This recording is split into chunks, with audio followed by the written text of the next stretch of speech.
This part explains the nature of wealth. It shows how it is created and upon what it depends. It shows why success is contingent upon an ideal higher than the mere accumulation of riches. It shows that success depends upon creative ability and explains the necessary condition for attainment. It explains why premature wealth is but the forerunner of humiliation and disaster. It explains the methods by which we may take our fate out of the hands of chance and consciously make for ourselves the conditions which we desire. It tells how we may compel success by the utilization of scientific and exact methods. And it explains that while we have the ability to create harmonious and constructive conditions, we also have the ability to create inharmonious and destructive conditions, and unfortunately, through ignorance of the law, this is what many are doing. The vibratory activities of the planetary universe are governed by a law of periodicity. Everything that lives has periods of birth, growth, fruition, and decline. These periods are governed by the septimal law. The law of sevens governs the days of the week, the phases of the moon, the harmonies of sound, light, heat, electricity, magnetism, atomic structure. It governs the life of individuals and of nations, and it dominates the activities of the commercial world. Life is growth, and growth is change. Each 7-year period takes us into a new cycle. The first 7 years is the period of infancy. The next 7, the period of childhood, representing the beginning of individual responsibility. The next 7 represents the period of adolescence. The 4th period marks the attainment of full growth. The 5th period is the constructive period, when men begin to acquire property, possessions, a home, and a family. The next, from 35 to 42, is a period of reactions and changes, and this in turn is followed by a period of reconstruction, adjustment, and recuperation, so as to be ready for a new cycle of sevens beginning with the 50th year. There are many who think that the world is just about to pass out of the 6th period, that it will soon enter into the 7th period, the period of readjustment, reconstruction, and harmony, the period which is frequently referred to as the millennium. Those familiar with these cycles will not be disturbed when things seem to go wrong, but they can apply the principle outlined in the Master Key with the full assurance that a higher law will invariably control all other laws, and that through an understanding and conscious operation of spiritual laws, we can convert every seeming difficulty into a blessing. Wealth is a product of labor. Capital is an effect, not a cause. A servant, not a master. A means, not an end. The most commonly accepted definition of wealth is that it consists of all useful and agreeable things which possess exchange value. It is this exchange value which is the predominant characteristic of wealth. When we consider the small addition made by wealth to the happiness of the possessor, we find that the true value consists not in its utility, but in its exchange value. This exchange value makes it a medium for securing the things of real value whereby our ideals may be realized. Wealth should never be considered an end. Success is contingent upon a higher ideal than the mere accumulation of riches, and he who aspires to such success must formulate an ideal for which he is willing to strive.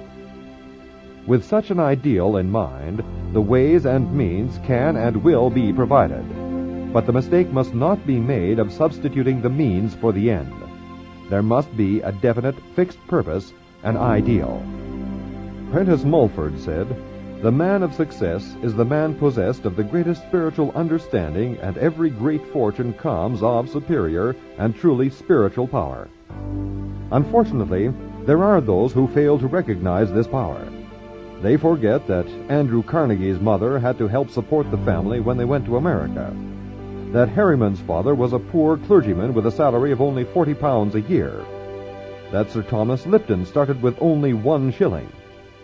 These men had no other power to depend upon, but it did not fail them. The power to create depends entirely upon spiritual power. There are 3 steps: idealization, visualization, and materialization. Every captain of industry depends upon this power exclusively. In an article in Everybody's Magazine, Henry Flagler, the Standard Oil multimillionaire, admitted that the secret of his success was his power to see a thing in its completeness. The following conversation with a reporter shows his power of idealization, concentration, and visualization, all spiritual powers.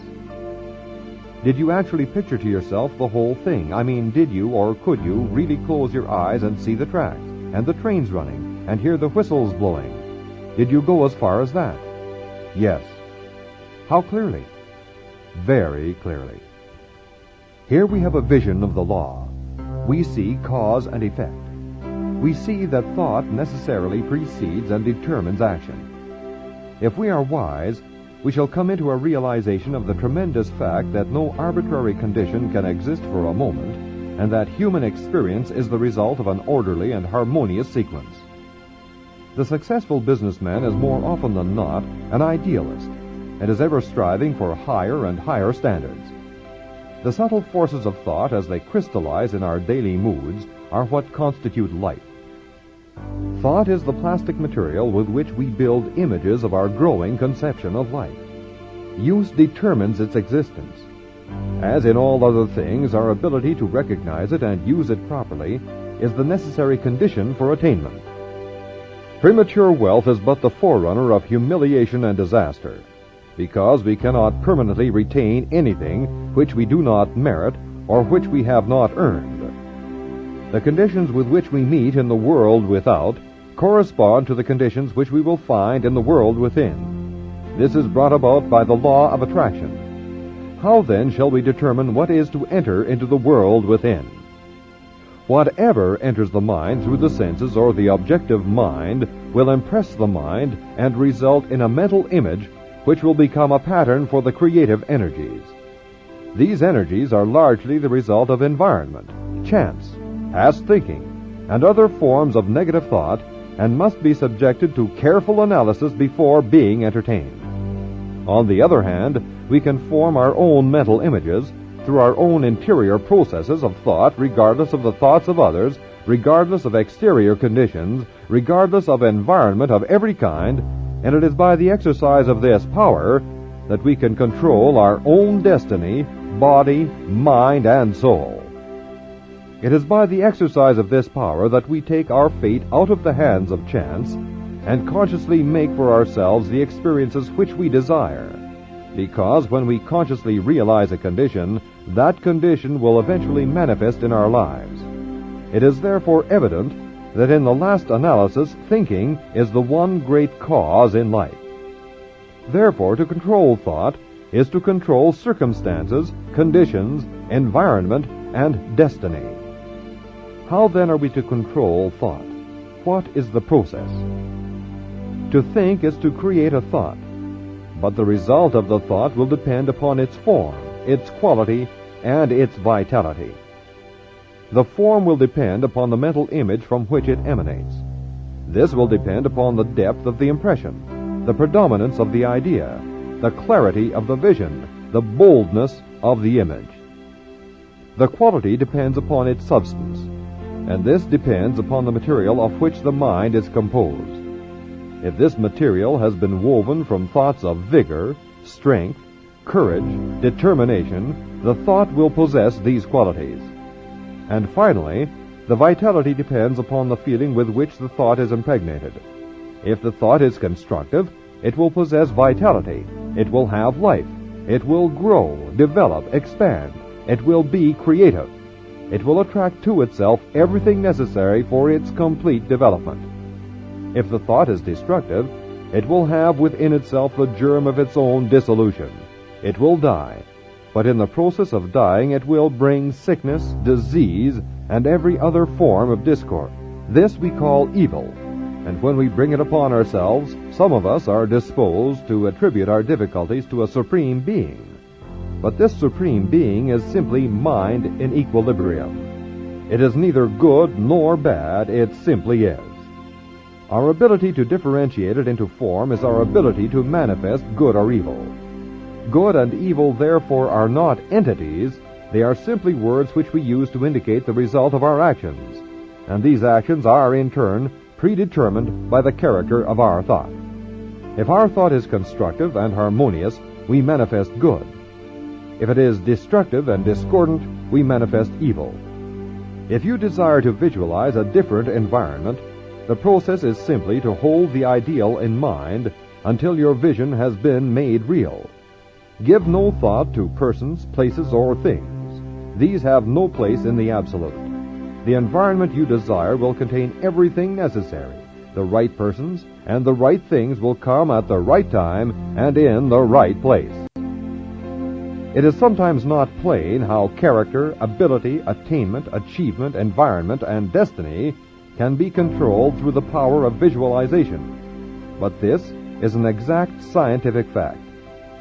You will readily see that what we think determines the quality of mind, and that the quality of mind in turn determines our ability and mental capacity, and you can readily understand that the improvement in our ability will naturally be followed by increase in attainment and a greater control of circumstances.